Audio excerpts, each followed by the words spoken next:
नमस्कार, आपण पाहताय न्यूज 18 लोकमत. आपल्या सगळ्यांचं स्वागत. मी मिलिंद भागवत.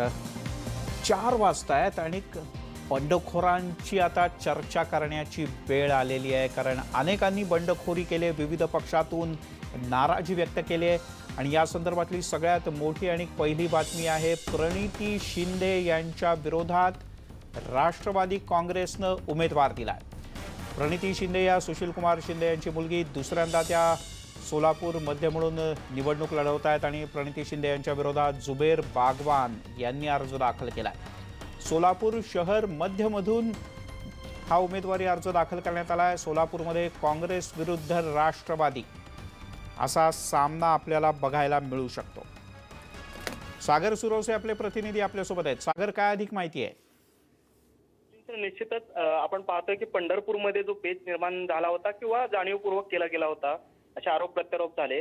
त्यामध्ये काँग्रेसनेही एबी फॉर्म घेऊन त्या ठिकाणी उमेदवारी अर्ज दाखल केला होता काँग्रेसच्या उमेदवारांनी, साळुंखे सर यांनी, आणि भारत बालकेनेही राष्ट्रवादीकडनं दाखल केला. आणि त्याचीच परतफेड म्हणून किंवा त्याला टक्कर देण्यासाठी म्हणून आता सोलापूरमध्ये प्रणिती शिंदे यांच्या विरोधात शहर मध्य विधानसभा मतदारसंघातून राष्ट्रवादीच्या जुबेर बागवान यांनी देखील शहर मध्यमधून आपला विधानसभेचा अर्ज जो आहे तो या ठिकाणी दाखल केलेला आहे. आणि आपण पाहतोय की खरं तर सुशीलकुमार शिंदे असतील किंवा शरद पवार असतील, हे दोघेही यांचे मैत्रीपूर्ण संबंध आहेत. असं असताना देखील या ठिकाणी ही विधानसभेची जी टक्कर आहे ती दोन्ही प्रतिस्पर्ध्यांमध्येच आपल्याला पाहायला मिळते. खरं तर आघाडीमध्ये आता ह्या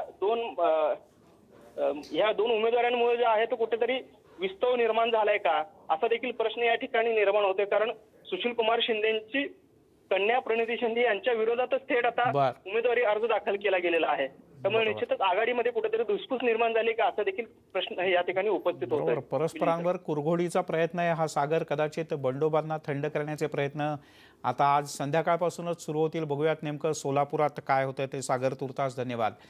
पण हे फक्त सोलापूरपुरतं मर्यादित नाही, तर कणकवलीमध्ये नारायण राणे विरुद्ध शिवसेना असा सामना रंगणार हे नक्की झालंय. कारण शिवसेनेच्या एबी फॉर्म सहित सतीश सावंत यांनी अर्ज दाखल केला आहे कणकवलीतून. नितेश राणे यांनी काल भाजपच्या कणकवलीच्या कार्यालयात जाऊन भाजपचं सदस्यत्व स्वीकारलं. आज भाजपचा एबी फॉर्म मिळाल्यानंतर फॉर्मही भरला. दिनेश केळुसकर आपल्यासोबत आहेत. दिनेश, कोकणात पुन्हा एकदा धुमशान.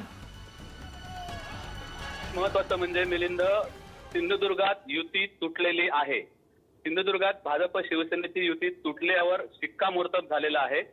कणकवलीमधून थोड्याच वेळापूर्वी दोघांनी अर्ज भरले. नितेश राणे यांनी सुद्धा भाजपचा एबी फॉर्म मिळाल्यानंतर जोरदार शक्ती प्रदर्शन करत भाजपच्या वतीने उमेदवारी अर्ज दाखल केला. तर दुसरीकडे सतीश सावंत, जे 2च दिवसांपूर्वी राणेंना ज्यांनी सोडचिठ्ठी दिलेली होती, जे सिंधुदुर्ग जिल्हा बँकेचे अध्यक्ष आहेत, त्यांनी शिवसेनेच्या एबी फॉर्म सहित अधिकृत शिवसेनेचा उमेदवार म्हणून अर्ज दाखल केलेला आहे. त्यामुळे कणकवलीत किंवा सिंधुदुर्गात युती तुटलेली आहे आणि राणे विरुद्ध शिवसेना म्हणजे शिवसेना विरुद्ध भाजप असा सामना होणार आहे. आणि त्याचबरोबर सावंतवाडीमध्ये सुद्धा राजन तेली, जे भाजपचे चिटणीस आहेत, त्यांनी सुद्धा 2 अर्ज दाखल केले होते काल. त्याच्यामध्ये एक भाजपाचा होता आणि एक अपक्ष होता. त्यामुळे तिथे सुद्धा युती तुटलेली आहे आणि शिवसेना विरुद्ध भाजप असा सामना होणार आहे. आणि त्यामुळे सगळ्यात जास्ती रंगतदार लढत होणार आहे ती सतीश सावंत आणि नितेश राणे यांच्या. दिनेश, ही लढत एकाच एक करण्याचा प्रयत्न आहे. बरोबर. दिनेश, याच्याबद्दल राणे कुटुंबियांकडनं काही प्रतिक्रिया मिळू शकले किंवा भाजपच्या स्थानिक नेत्यांकडून? भाजपच्या स्थानिक नेत्यांकडून किंवा राणेंकडून तशी कोणतीही अधिकृत प्रतिक्रिया आलेली नाही. राणेंनी आज ज्यावेळी सभा घेतली त्यावेळी सुद्धा त्यांनी अपेक्षा व्यक्त केलेली होती की युतीत बिघाड होत नाही, आपण शिवसेनेत राहिलेलो आहे, युती अभेद्य आहे असं त्यांचं म्हणणं होतं. आघाडीत बिघाडी होऊ शकते, परंतु राणेंना हा धक्का आहे आणि विशेषतः शिवसेनेने पूर्ण ताकदीनिशी ही निवडणूक लढण्याचं निश्चित केलेलं आहे. त्यामुळे कणकवलीचं हे धुमशान आता रंगणार आहे हे पक्क आहे. आणि पुन्हा एकदा राणे विरुद्ध शिवसेना असंच या संघर्षाला स्वरूप येणार आहे. बघूयात नेमकं काय होतं ते. दिनेश, तुर्तास धन्यवाद या माहितीबद्दल. आणि आणखीन एक मोठी बातमी आहे, ते कशा काही गमती जमती सुद्धा होतात. कारण उशिरा पोहोचल्यामुळे सुप्रिया गावित यांचा अर्जच दाखल होऊ शकलेला नाही असं स्पष्ट झालंय. सुप्रिया गावित या अक्कलकुवा इथून भाजपच्या उमेदवार आहेत.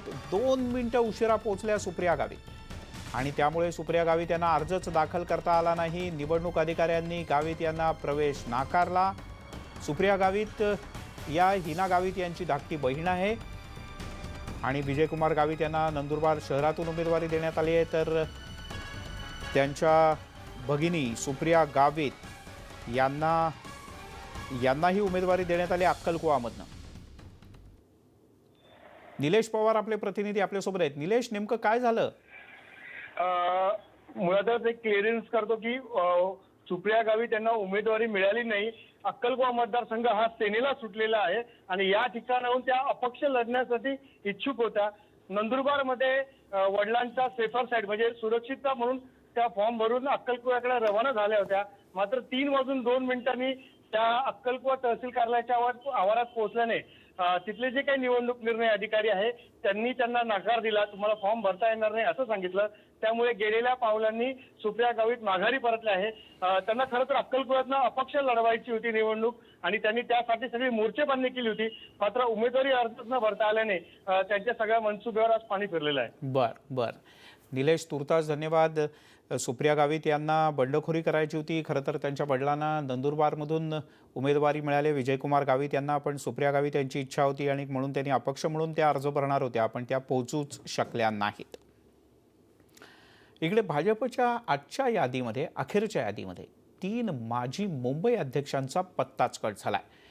प्रकाश मेहता, विनोद तावडे आणि राज पुरोहित हे भाजपचे मुंबईचे माजी अध्यक्ष आहेत आणि हे 3ही माजी अध्यक्ष त्यांना पक्षानं तिकीट नाकारलं आहे. या तिघांनाही शेवटच्या क्षणापर्यंत पक्षाच्या वतीनं तात्काळ ठेवण्यात आलं होतं. बघूयात, कळवतो, सांगतो अशा पद्धतीनं निरोप जात होते. मात्र अखेर कुलाब्यातल्या जागेकरता राहुल नार्वेकर यांना पक्षात घेण्यात आलंय आणि त्यांना विधानसभेचं तिकीट देण्यात आलंय भाजपच्या वतीने. मात्र विनोद तावडे, प्रकाश मेहता आणि राज पुरोहित या 3ही माजी अध्यक्षांना भाजपनं तिकीट नाकारलं आहे.